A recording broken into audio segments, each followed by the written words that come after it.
देसी पॉडकास्ट सबसे फास्ट में स्वागत है। Alright, so I have been planning to do something जो कि डूम्सडे से पहले हमको वो जो पुराने MCU के ग्लोरी डेज थी उनकी याद दिलाए।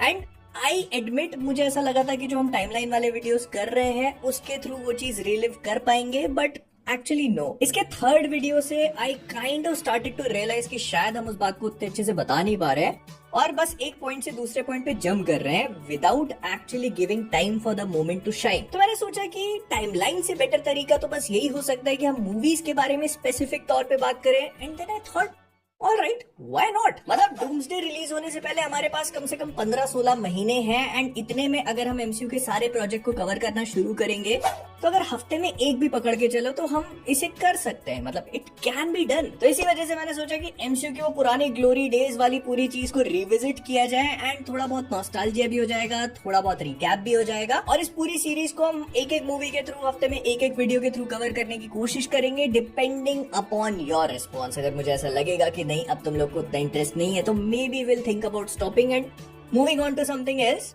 लेकिन फिलहाल के लिए दिस इज समथिंग जो मैं काफी लंबे टाइम से सोच रहा था। मतलब पहले टाइमलाइन थी but then I thought it had its own problems, तो इसी वजह से I have come up with this. अगर तुमको लगता है कि कैसा लगा जो भी है मुझे बताना। फिलहाल मैं शुरू कर रहा हूँ वहां से जहां से इस पूरी चीज की शुरुआत हुई थी, मतलब आयरन मैन 1।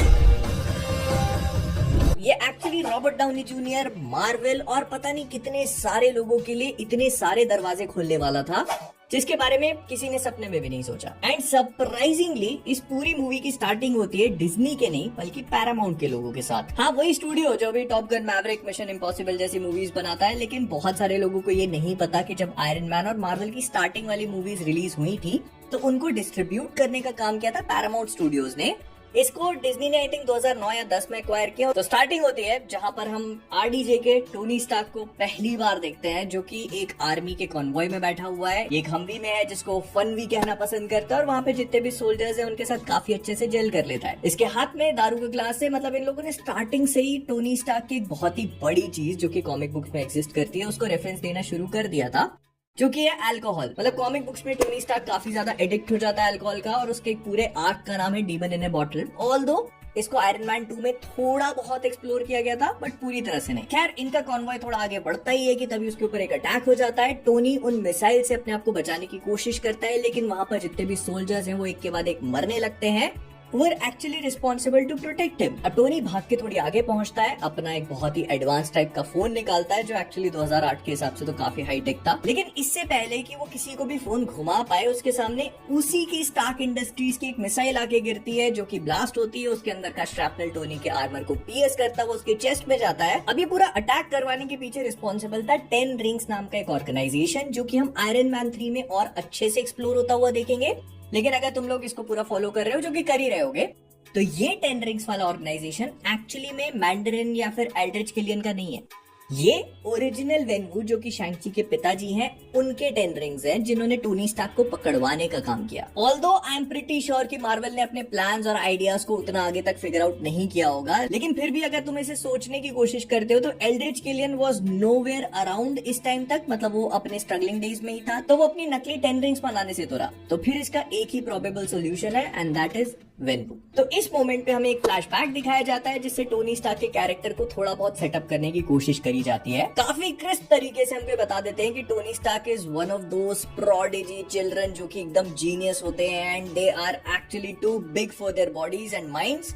तो बस टोनी स्टार्क वही था, जीनियस, प्लेबॉय, फिलैंथ्रोपिस्ट, और उसने समय से पहले अपनी डिग्रीज को कंप्लीट कर लिया। काफी ऐसे ऐसे आविष्कार किए which would have made his mother and father proud, लेकिन वो जिंदा नहीं बचे। ये बताया जाता है कि 1991 के कार क्रैश में उनकी डेथ हो जाती है। अब यहाँ पर भी एक हल्का सा ट्विस्ट है लेकिन वो किसी और मूवी में पता चलेगा। तो टोनी स्टार्क को एपोजी अवार्ड से सम्मानित किया जा रहा है but he is not there. वो कसिनो में अपना जुआ हुआ खेलना ज्यादा पसंद करता है, तो वहां पर उसका दोस्त रोडी आकर के उसको कन्फ्रंट करता है, कहता है तो उसको वहां आना चाहिए था।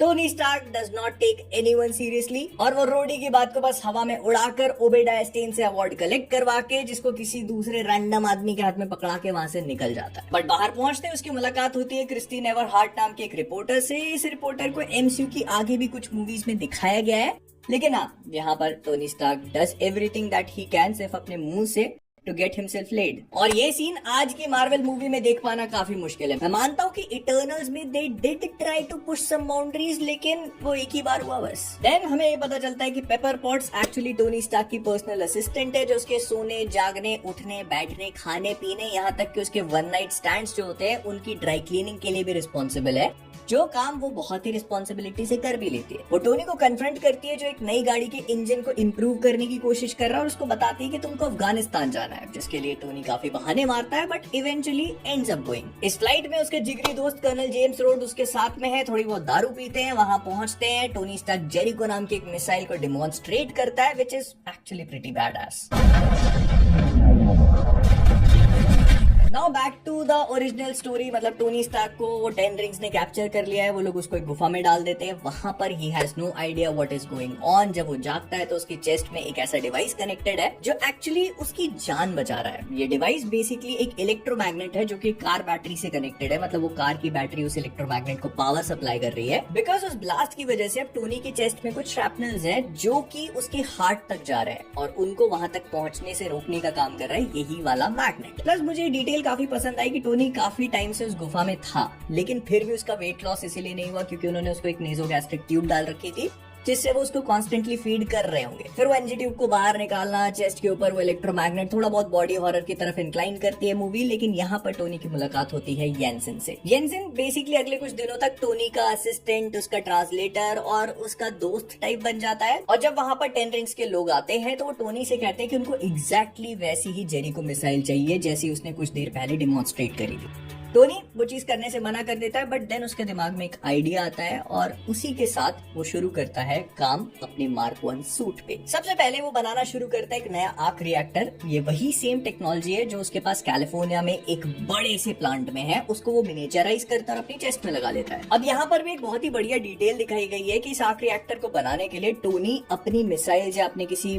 डिवाइस में से पैलेडियम निकालता है।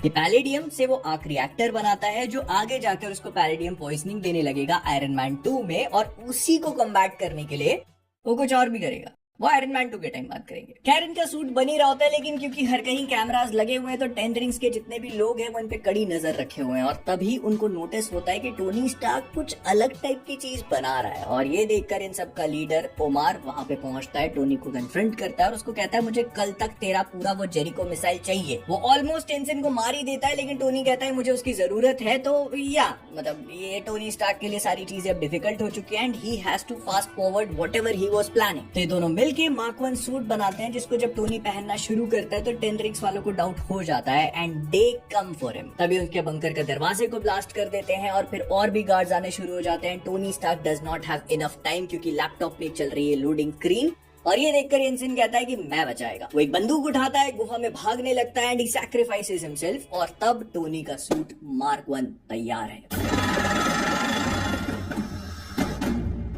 अब ना ये पूरा का पूरा ओरिजिन काफी हद तक ब्रिलियंटली रिटन था, क्योंकि कॉमिक बुक एक्यूरेट तो है ही है, उसके साथ ही साथ इन्होंने इसको मॉडर्न टाइम्स के हिसाब से बहुत बढ़िया अडेप्ट किया।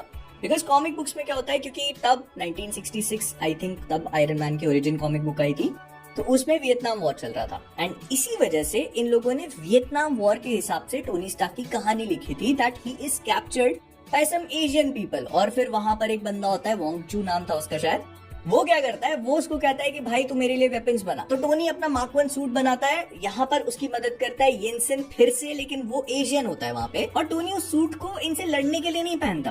बेसिकली वहाँ पर आर्क रिएक्टर जैसा कुछ नहीं था, तो टोनी उस सूट को पहनता है अपनी जान बचाने के लिए। मतलब वो पूरा का पूरा सूट इलेक्ट्रोमैग्नेट की तरह काम करता है, जो कि उस श्रैपनल को रोक के रखता है। लेकिन इस मूवी में they came up with even a better idea of the arc reactor, और वो काफी बढ़िया लगा मुझे। तो टोनी स्टार्क गुफा से बाहर निकलता है, उसको येंसन मिलता है who is almost dead. Tony उसको कहता है कि चलो तुम्हें अपने परिवार से भी मिलना है, लेकिन येंसन उसको कहता है कि उसका परिवार ऑलरेडी मर चुका है, और वो टोनी को वो 4 शब्द बोलता है जो उसकी जिंदगी बदल के रख देंगे।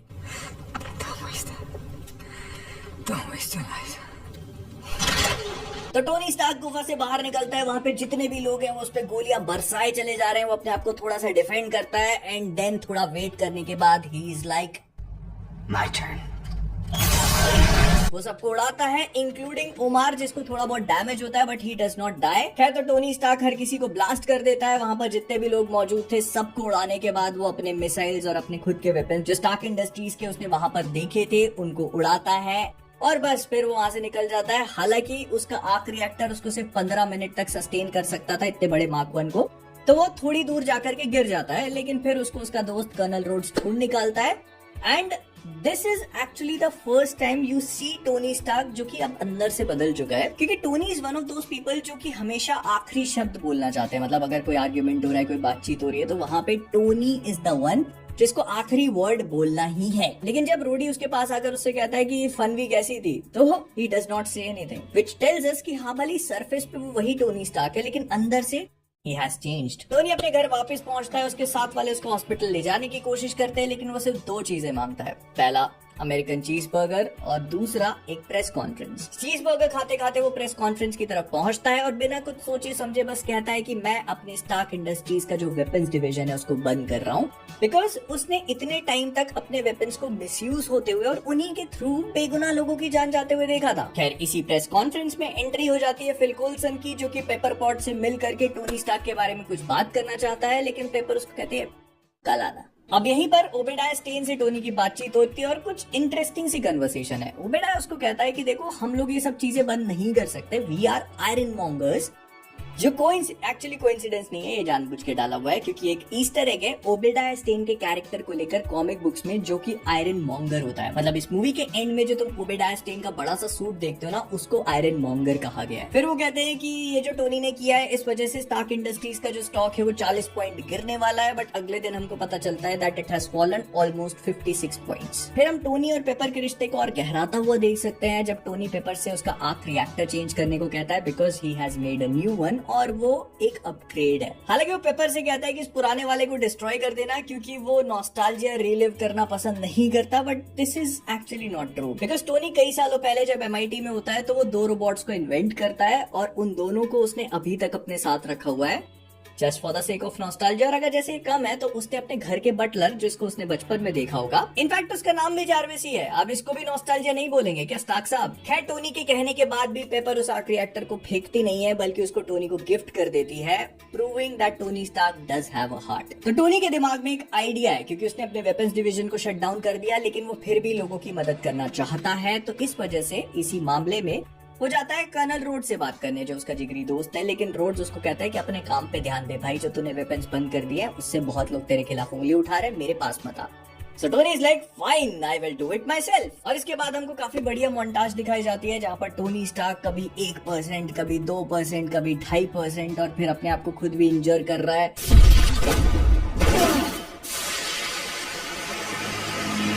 But somehow he has successfully made Mark II Iron Man suit। और ये सीन ना काफी इंटरेस्टिंग है क्योंकि हम लोग इसमें आयरन मैन का सूट तो देख रहे हैं लेकिन ये पूरी तरह से कलरलेस है। तो वो जो क्रोम है ना, वो कहीं ना कहीं इसको एक आइडेंटिटी प्रोवाइड करता है because you know it is pretty badass. तो टोनी पहली फ्लाइट लेने की कोशिश करता है, हालांकि जारविस उसको वार्निंग देने की कोशिश करता है, लेकिन टोनी बहुत फर्मली इस बात में बिलीव करता है कि Jarvis, sometimes you gotta run before you can walk। खैर तो थोड़ा बहुत उड़ने के बाद वो आसमान में जाता है and he encounters the ice problem.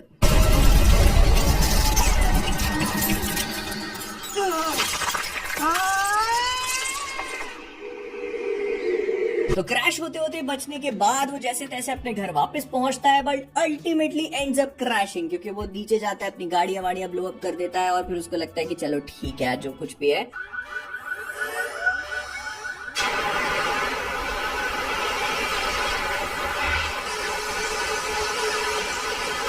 वो जारविस से बात करता है जो उस पूरे सूट को गोल्ड पेंट करने लगता है, लेकिन फिर थोड़े sarcasm later he comes down to red and gold, वो हॉट रॉड वाली थीम के ऊपर, और उसको दिखाई पड़ती है अपनी खुद की पार्टी जिसमें उसको इनवाइट ही नहीं किया गया and he ends up crashing one more thing.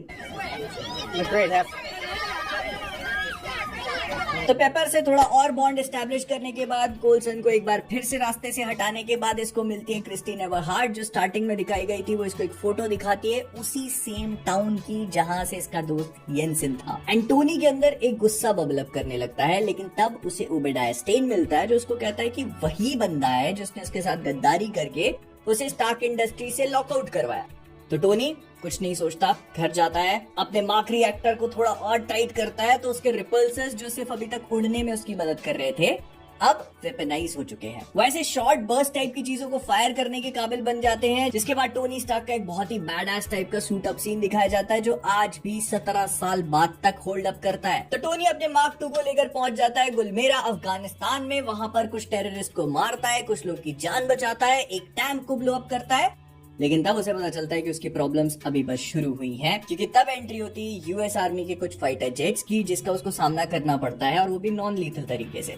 वो रोडी से बात करने की कोशिश करता है बट उससे भी कोई मदद नहीं मिलती। And I have to admit कि इतने सालों बाद मैं सीन को देख रहा हूँ and it still holds up pretty well. मतलब हम लोगों ने मार्वल की रीसेंट मूवीज में इससे कई ज्यादा घटिया सीन्स देखे हुए हैं, लेकिन फिर बाद में हमको ये बात रिवील करी जाती है कि ओबेडाया स्टेन एक्चुअली में इतना ही नहीं इतना ज्यादा बड़ा गद्दार है, क्योंकि वो पूरे 10 रिंग्स के ग्रुप के साथ मिलकर काम कर रहा था। वो मार के पास जाता है और उसको बोलता है कि तुझको बोला था टोनी स्टार्क को जिंदा नहीं छोड़ने का, लेकिन तूने जिंदा छोड़ा और इस वजह से देख आज हम कितनी बड़ी प्रॉब्लम में है।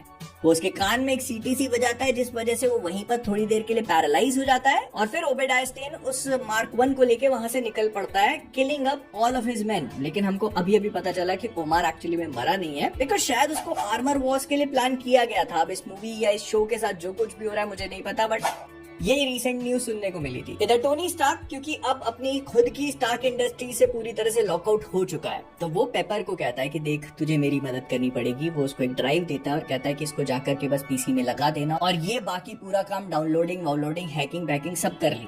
पेपर इनिशियली मना करती है, लेकिन टोनी उसको थोड़ा इमोशनल ब्लैकमेल करता है, कहता है देख मेरा और कोई है नहीं, और जब मैं वेपन्स बना रहा था तब तुम मेरा साथ दे रहे थे, अब मैं लोगों को बचाने की कोशिश कर रहा हूँ तो मेरे साथ कोई भी नहीं खड़ा हुआ है। पेपर उसको कहती है जिस रास्ते पे तू चल पड़ा है वहाँ तेरी मौत निश्चिंत है बालक। I mean she is not entirely wrong, लेकिन वो कहानी किसी और दिन। पर वो टोनी उसको वही कहता है देख मेरे को पता चल गया है कि मेरी लाइफ का एक पर्पस है and finally I have found it. और ये जो पूरा उसका पर्पस एक्चुअली ग्लोरियस पर्पस तो ये है क्योंकि टोनी स्टार्क इस पूरे पर्पस वाले बर्डन को अपने साथ कैरी करेगा अगले कई सालों तक। खैर तो पेपर स्टार्क इंडस्ट्रीज में घुसती है, वहां पहुंचकर उसको ये पता चलता है कि ओबेडाया स्टेन सिर्फ इतनी मक्कारी नहीं कर रहा बल्कि टोनी स्टार्क के अबडक्शन के लिए वो रिस्पॉन्सिबल था और उसने इनिशियली कहा था कि टोनी स्टार्क को जान से ही मार देना। प्लस उसने स्टार्क इंडस्ट्रीज में ही सेक्टर 16 नाम का एक अंडरग्राउंड कुछ हिडन लैब वगैरह टाइप की बना रखी है जहां पर एक बड़ा सा सूट भी है। खैर तो पेपर वो सारा डेटा कॉपी कर लेती है। ओबेडाया स्टेन हालांकि वहां तक पहुंच जाता है लेकिन वो फिगर आउट नहीं कर पाता कि हुआ क्या, और जब तक वो उसके पीछे जाने की कोशिश करता पेपर को मिल जाता है फिल कोल्सन जो उसकी जान बचा लेता है। खैर तो स्टेन इन सारी बातों से परेशान होकर अपने लैब के साइंटिस्टों के पास जाता है, उनको कहता है क्या हो रहा है रिएक्टर छोटे करने का, तो कहता है देखो साहब ये इम्पॉसिबल है। एंड यहीं पर ओबेडाया भाई टोनी की ग्लेजिंग कर देते हैं वही मशहूर डायलॉग बोल के, Tony Stark was able to build this in a cave with a bunch of scraps. Well, I'm sorry. I'm not Tony Stark. लेकिन ये जो साइंटिस्ट खड़ा हुआ है ना इसकी शक्ल ध्यान से देखना और इस पे नजर रखना। खैर नजर तो क्या ही रखोगे, लेकिन यही वो हरामी साइंटिस्ट है जो आगे जाकर स्पाइडरमैन फार फ्रॉम होम में क्विंटन बेक के साथ मिलेगा। खैर तो ओबेडाया लूजेस ऑल हिज शिट। वो समझ जाता है कि भाई देखो स्टार्क रिएक्टर छोटा होने नहीं वाला और अब एक ही जगह जहाँ से वो मुझे मिल सकता है। तो टोनी के पास पहुंचता है, उसको कान में वही आवाज सुनाता है जिस वजह से वो टेम्परेरीली पैरालाइज हो जाता है और एक डिवाइस के थ्रू उसके आर्क रिएक्टर को निकाल लेता है। अब टोनी पूरी तरह से श्योर हो चुका है कि सबसे बड़ा हरामी यही है और उसको रोकने के लिए टोनी के पास एक ही आर्क रिएक्टर बचा है, जो आयरॉनिकली उसने बोल दिया था पेपर को डिस्ट्रॉय करने के लिए क्योंकि वो नॉस्टैल्जिया में नहीं जीता। लेकिन अब उसी आर्क रिएक्टर के पास पहुंचता है जिसको वो तोड़ने ही वाला था लेकिन पूरी तरह से फेल हो जाता है और मुझे ये मूवमेंट पर्सनली बहुत पसंद है।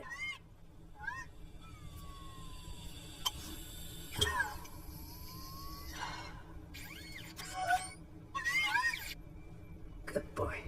खैर तो टोनी अपने पुराने आर्क रिएक्टर को एक बार फिर से लगाता है, अपना सूट लेता है।